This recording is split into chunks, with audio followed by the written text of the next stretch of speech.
हो चुके हैं, लेकिन तशद्दुद के दौर में कोई कमी नजर नहीं आ रही है। इतवार को मगरबी बंगाल में 2 मुख्तलिफ मकामात पर काउंसलर को गोली मारकर हलाक किया गया।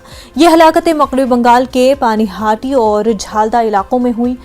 हलाक होने वाले मुंतखब काउंसलरों में से एक तृणमूल कांग्रेस और दूसरा कांग्रेस कॉरपोरेटर था। पुलिस के मुताबिक अनुपम दत्ता शुमाली 24 परगना जिले के पानीहाटी म्यूनसिपलिटी के वार्ड नंबर 8 से काउंसलर मुंतखब हुए थे। कल शाम जब अनुपम दत्ता पार्क जा रहे थे, नामालूम मोटरसाइकिल सवार नौजवानों ने आगरपारा के नॉर्थ स्टेशन रोड पर उन्हें गोली मार दी। काउंसलर को गोली मारकर हलाक करने के बाद इलाके में हालात कशीदा हो गए हैं, जिसकी वजह से इलाके में पुलिस की एक टीम तैनात कर दी गई है। पानीहाटी के टीएमसी एमएलए ने बीजेपी पर इल्जाम लगाया कि यह मंसूबाबंद कत्ल है। उन्होंने कहा कि अनुपम दत्ता ने भगवा पार्टी के एक बड़े लीडर को शिकस्त दी थी।